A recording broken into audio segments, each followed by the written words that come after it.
There you go. Enter, rejoice, and come in. Enter, rejoice, and come in. Today will be a joyful day. Enter, rejoice, and come in. Open your ears to the song. Open your ears to the song. Today will be a joyful day. Enter, rejoice, and come in. Open your heart to one. Open your heart to one. Today will be a joyful day. Enter your hearts, everyone. Keep on going. Let's do them all. There's only two more. Don't be afraid of some change. Don't be afraid of some change. Today will be a joyful day. Enter, rejoice, and come in. Enter, rejoice, and come in. Enter, rejoice, and come in. Today will be a joyful day. Enter, rejoice, and come in. Thank you. Please be seated. Oh, sorry, my fault. So it is our tradition. It is part of our coming together as community to take time to share our joys, our sorrows, our concerns with each other. And so in a moment, I'm going to invite you to light a candle, come forward, share in a soundbite method what it is that's on your heart or mind. Did I say light a candle if you choose? So this morning, I'm going to light this candle, and I'm just going to light it for joy that I feel today, just being here, the beautiful ride up to Niagara Falls and just the beautiful sunlight. I feel beautiful in the presence of all this energy today. But please come forward and share.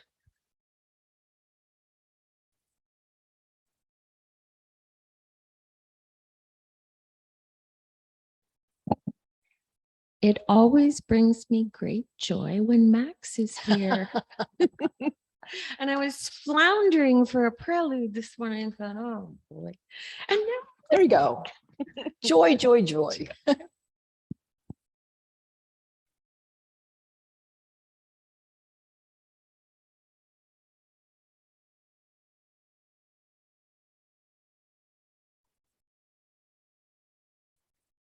So for the past few months, I've been working on an album, and it's finally made a good amount of progress.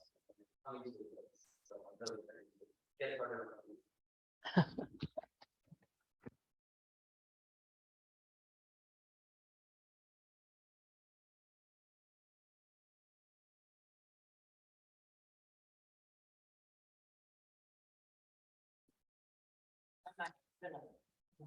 There. Yeah.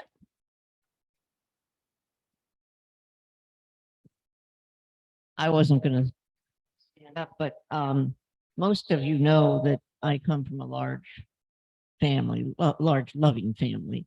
And so this weekend, my niece, who's probably around 60, drove from Chicago with my brother, who was 96, to spend the weekend with us. And it was a lovely time. Everything was just perfect. Very nice. Thank you.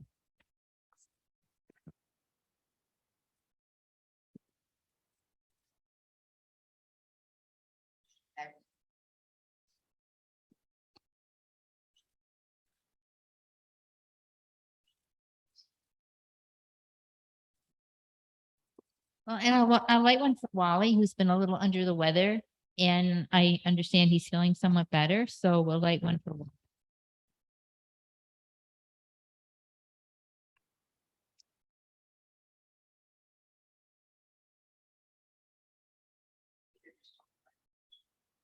Peter just told me my brother's only 90. He's got to be older than 92.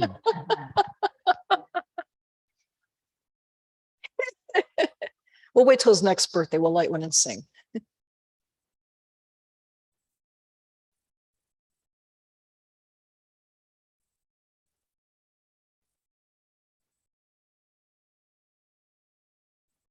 Did anyone else have anything they wish to share for our joys, sorrows, and concerns? So for all the joys, the sorrows, the concerns, those that have been shared, those that are held in the heart and the mind, to all of these, we give our best intention, our best energy, and we bless them. Amen and amen.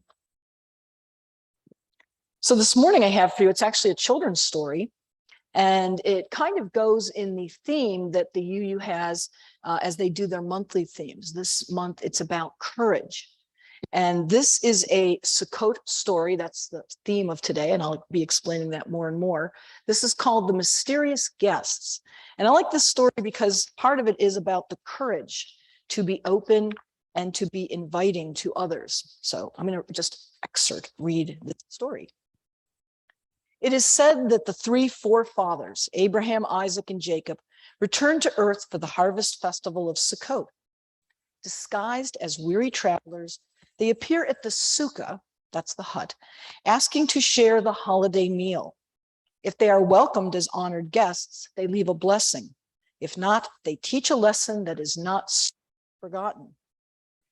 And in the land of Israel, there were 2 brothers. There was Eben, who was an elder, extremely rich, and sometimes extremely selfish, and his brother Ezra, who was very kind and very generous, though he lived a more modest and meager life. One night during Sukkot, Abraham, Isaac, and Jacob came down from heaven, and with their dusty cloaks on their back and their worn out sandals on their feet, they wandered up to the sukkah of Eben.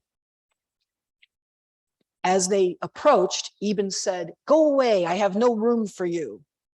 And Abraham said, "Well, just maybe stand in the corner. We won't take up much room. We promise not to touch anything." No, go away, go away. We are too full. There are other places you can visit." And so the visitors walked away. They wandered further down and found the sukkah of Ezra. "May we come in?" they asked. "Of course," said Ezra. "There's room for everyone here. I'm so happy to receive you.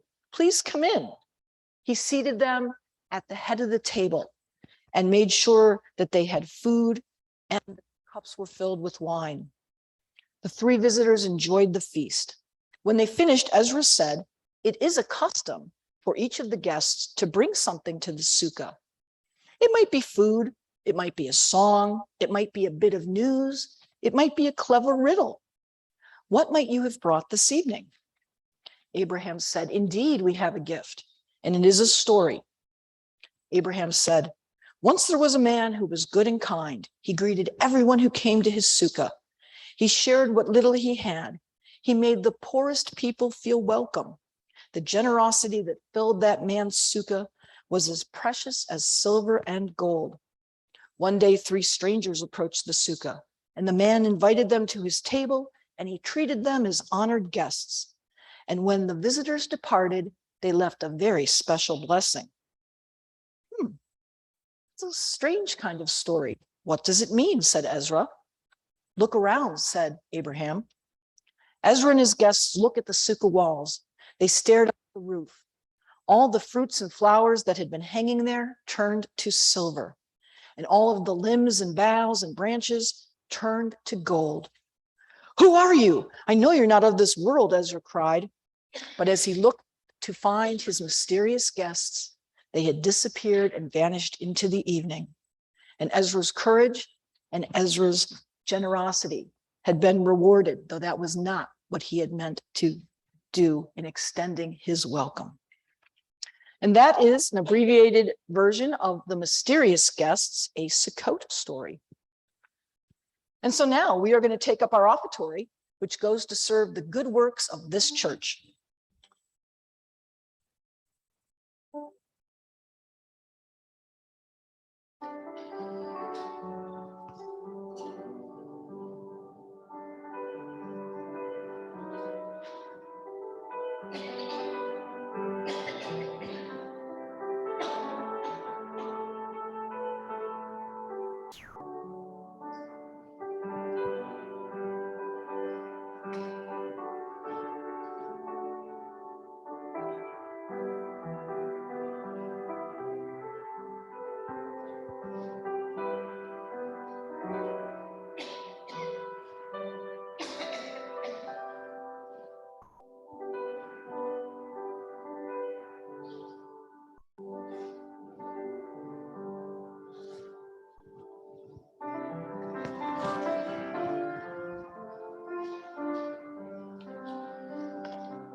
Sing in my heart all the stirrings of compassion. Oh, in the wind, rise in the sea. You in the land, seeking life, the shape of justice. Who told me clothes, wings, set me free. Spirit of life, come to me, come to me.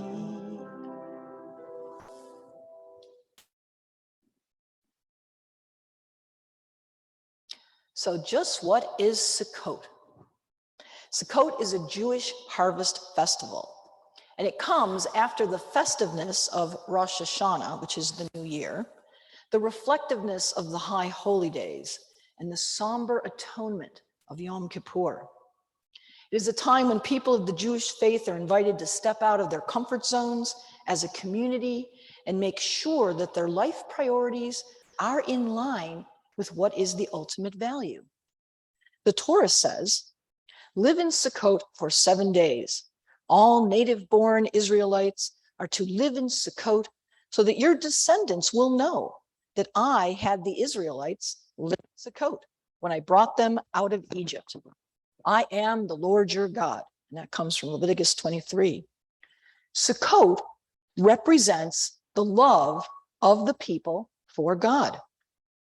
Now, Sukkot, according to Rabbi Rashbam, exists to remind Jews of their humble origins so that they will never fall into complacency of taking freedom, the land of Israel, and the blessings that it yields for granted. The Israelites were once a group of refugees without a home, living in a favela or a shanty town, never knowing when they would have to move on.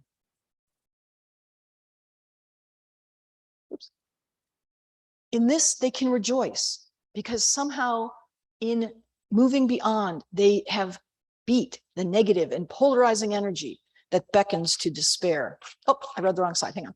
Rabbi Rashbam stated, it is astonishing to me how Israelis have been able to live with an almost constant threat of war and terror since the state was born.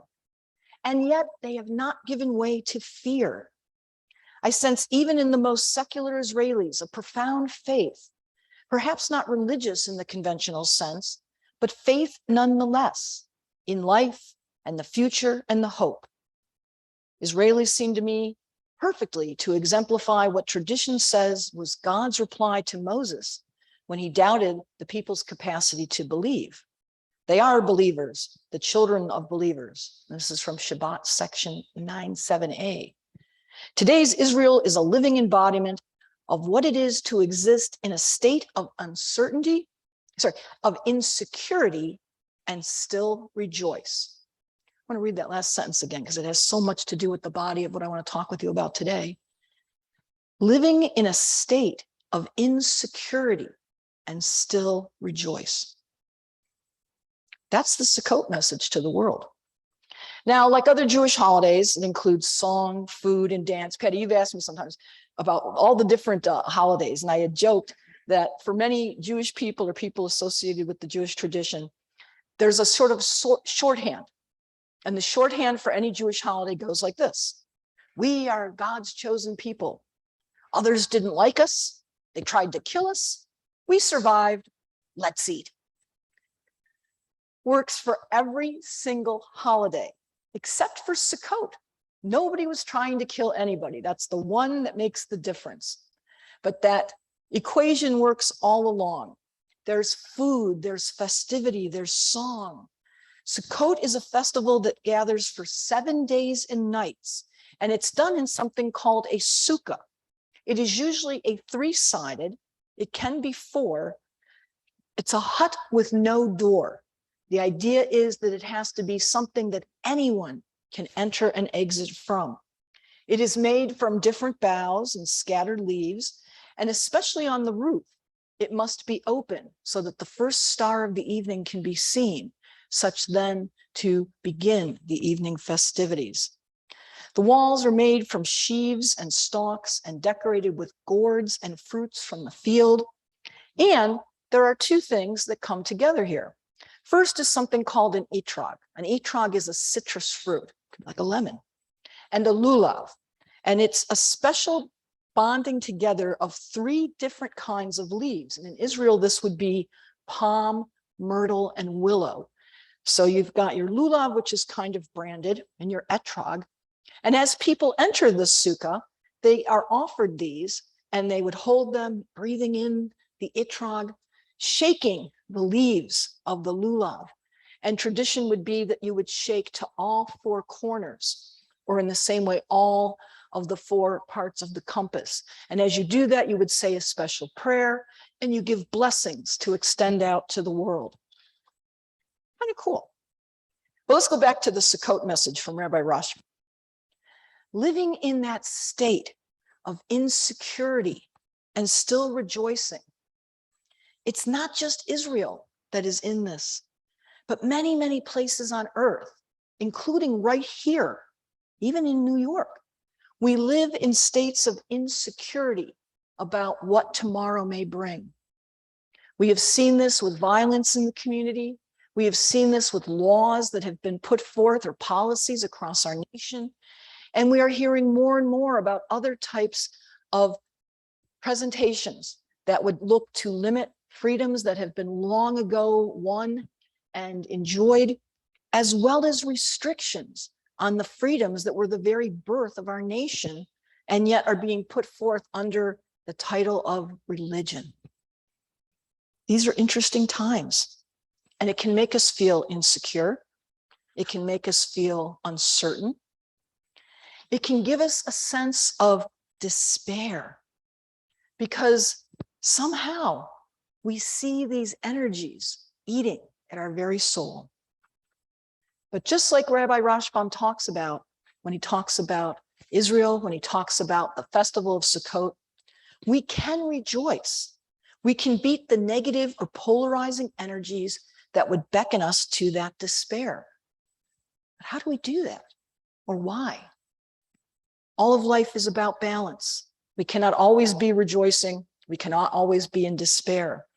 And so that's a big part of why festivals like Sukkot and other cultures that also carry on harvest festivals, such as Thanksgiving that was in Canada a week ago, Luk Nasta, which is a Celtic festival of harvest, the Moon Festival from China that's going to be coming up. If you have Chinese friends, that's usually the dumplings, the dumplings, I was trying to say cakes and dumplings and moon cakes, which are just so delicious. The Yam Festival of Ghana and Pongi, which is in Thailand. All of these and so much more are about bringing forth that balance of life, of plants, of growing, of harvest, of remembering that there is a cycle and a balance for all things and for all people. It helps us to hold that despair. And we talk a lot of times about holding and both. Bad things happen every day. It's the yin and the yang. But it is those who can hold in a moment of joy, in the midst of despair, all the crazy and insane things that you are observing, and to make that be a balanced health. And that's where we are right now. We're in a state where we are trying to hold the things that we love, the things that are challenged, the things that threaten to harm us or have harmed us, and to do that in a way so that we can find a Sukkot, a sukkah of life somewhere. For some on Sundays, this sanctuary is actually that safe and welcoming space. Sometimes it's other spaces. Everybody has their own. For me, if I'm really down, it's Lowe's on a Saturday morning, smelling lumber. It just brings me back to lots of happy memories, maybe eating a liverwurst sandwich as my father always did. Everybody has their own thing. Sometimes we don't spend time thinking about that. And maybe we should a little bit of when we are most in despair, what are the tools? What is the sukkah of life that we use to feel connected, to feel at home, to feel safe, to give us balance? Right now, we are in our autumnal time of pumpkins, gourds, witches, and zombies. It's all part of the American fall culture. But it does give us a time to smell the crisp air, which is so different than the air that we had been smelling previously. To eat an apple, to walk in leaves, to look at the moon in the sky, to just be aware of that systemic change and cycle of seasons. Now, you don't have a Sukkot holiday, but if we did, we'd make quite a festival of it, just as we do any other day. And we would be consciously present and connected to the interdependent web of life, which is our 8th principle. And we would reflect on a world of community and peace and liberty and justice, which is also our 7th principle. Like I said, you don't have to be Jewish to gather friends and family outside, to eat, to celebrate, to have an appreciation for roots, for history or gratitude. You can have a fire pit. You can just sit in the afternoon and watch those waning, beautiful sunlight streaks that come in as sunset starts to come as well. All of this is the renewal of faith, of connection, of joy, so that in the insecurity and the despair of any day, you can find a way to rejoice. Hag Sameach.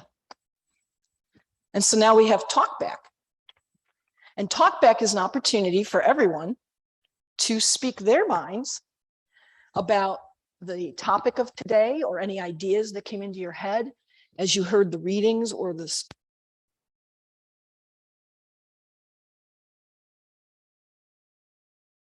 it off. I didn't. Is that going to give feedback if I'm here, or are we good? As long as you don't hear it. Okay, then I'll leave that.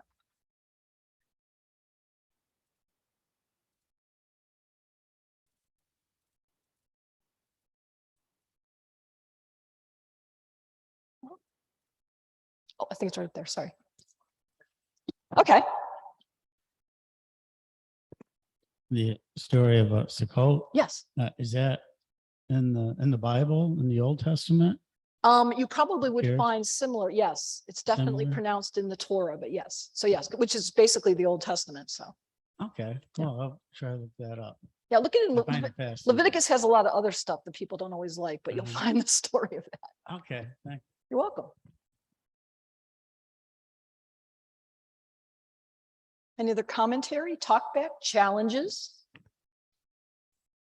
Perhaps someone has celebrated. I just wanted to say that I appreciate the Thanksgiving holidays of the different faiths and certainly our own.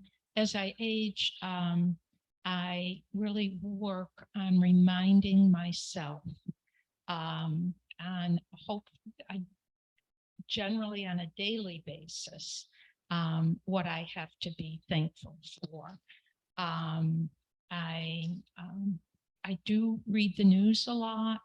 I'm aware of the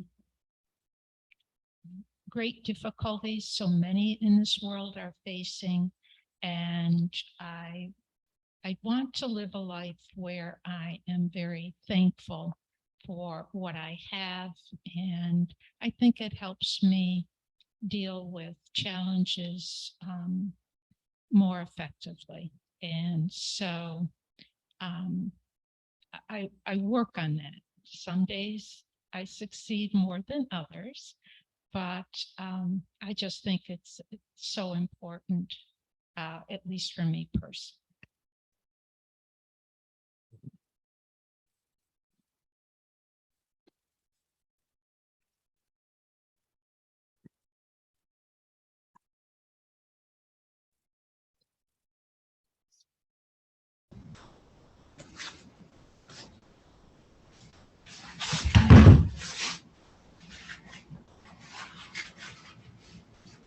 I think I'm seeing Desi wave her hand from. Yes, I just wanted to share. Thank you so much for this story, because I've always been interested in Jewish traditions. And Hector and I almost every day walk through Washington Square Park down here in the village, and they had set up a sukkah. And Drew wanted to go in the sukkah. And I said, oh, I don't think you can do that. You're not Jewish. And And people come out and they ask people in the park, are you Jewish? Are you Jewish? And Hector says, well, what if we said we were Jewish? And I said, I don't think it would be work. They would probably test us in some way to see if it was really true. But it's so wonderful to hear about the tradition. And I just wanted to say that here in New York City, we're just starting to see the leaves and foliage change. I know that you're well into it up there, and we're jealous. We're waiting for everything to turn colors. But happy fall to all of you. Thank you, Desi. Thank you. That's because I like that story. Thank you. Well, I was just going to say that I love this, everything you told. I love the story. I love the sermon. Sometimes I'm so shocked at the things I don't know. It's just like, how did I never hear this? I never heard of Sukkot. I can't even say it. I've just never heard of it. And everything you said was beautiful. And I just liked the part at the end where you said we could make our own. You sit around the fire pit and just enjoy nature around us. And I just thought it was lovely. So thank you. Thank you. I thought, even though he's Jewish and he knows this, when I was saying what's the theme, and I was saying Sukkot, but it sounded like suit coat. Like, why are you talking about suit coats? I'm like, no, Sukkot. Other comments or thoughts that anyone is holding this morning?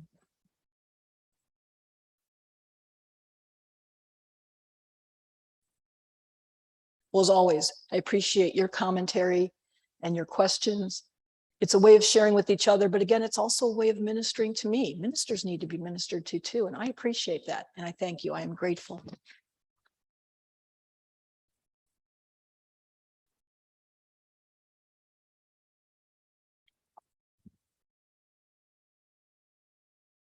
So we are going to do our closing hymn, number 214, Shabbat Shalom.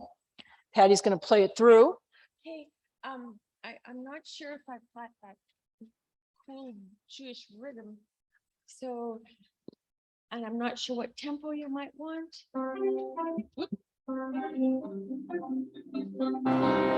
Is that Peppy. more peppy? Peppy.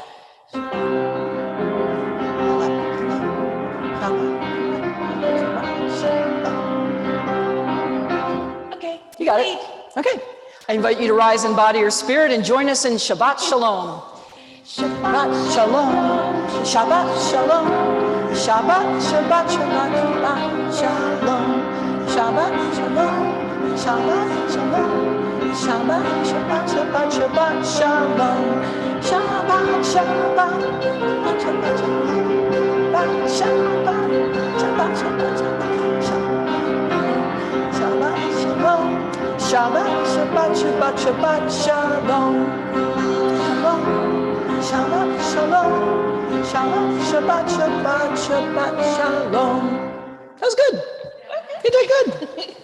You can all become Jewish. Or visit a sukkah, Desi. Go ahead. They invite visitors, so there you are. It is time for announcements. If anyone has any announcements for the good of the church and for the community, please share at this time.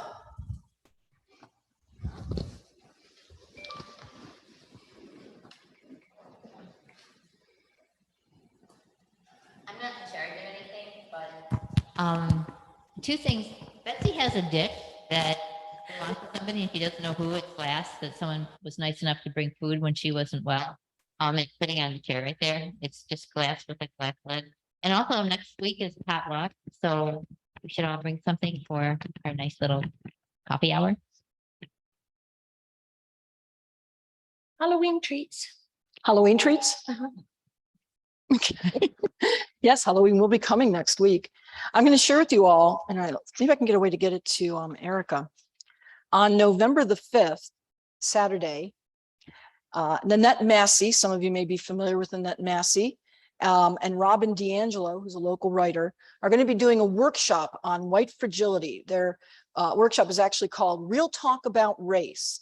It's going to be held at Canisius College at the Montanti Center, but you can also Zoom into this. And if you go on to something called Eventbrite, it's eventbrite.com, you can find out how to register, find out more about the information about this. It is my hope that more communities will be doing community-based talks about race, about relations, and about concerns. And I'm going to be at this And I really appreciate that these two powerful speakers at least are starting the conversations for some communities who've never had these conversations. So I'll get that to Erica. I hope we can put it on the website or she can share on email because you still have 2 weeks if you'd like to register to attend that either virtually or in person. And that was my only announcement for you all. Anything else that anybody wanted to share? The closing words and benediction that I have for you today, and it's on the topic of Sukkot, comes from UU Minister Margaret A. Beckman. And this is sort of their takeaway on thoughts about Sukkot. Remember ancestors whose courage and determination to make a new life in a strange land, as it has come down to you through generations, and it is a gift of spirit and resilience. In all things, first, do the work, the hard work. In life, it is about growing and harvesting foods that feed our soul and lives. Contemplation, making amends, asking for forgiveness, granting forgiveness, and beginning again in joy is part of that cycle. Celebrate the season of joy. It is real and it is sustainable. Blessings will follow when we open ourselves to that love. And lastly, gratitude is the appropriate response to the blessings and to the challenges that we have in life. And these were some of the words from Minister Margaret A. Beckman in some of her takeaway thoughts on the topic of Sukkot. And so we're going to extinguish our chalice, and I invite you to find our extinguishing words in the order of service and read along with me. We extinguish this chalice, but not the light of truth, the warmth of community, or the fire of commitment. These we carry in our hearts until we are together again. And I think is So I found a nice suit coat song. awesome. And then I thought, after I play it, then Max could play something else. I think this is the kids. Yeah.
I'm gonna do an original song.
Summer breeze,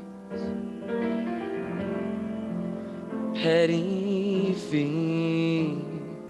These are the things that make us whole.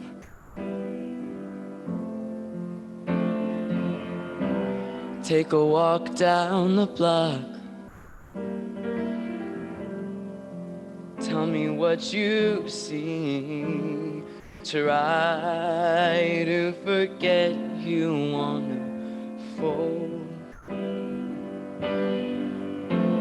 Someday I hope you won't feel sick. One day you won't run just to trip over the curb.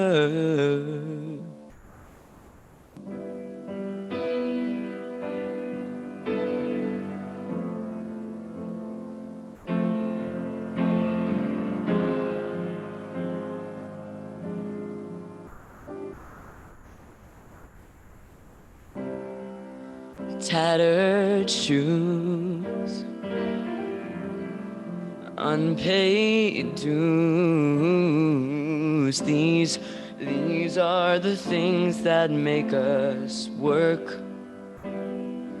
Ooh, it's starting to rain, and you're still in pain. The clock chimes. Is it time?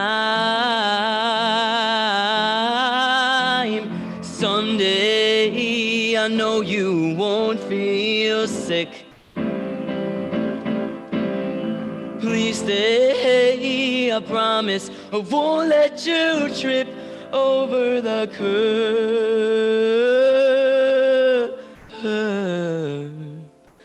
Oh, the curb.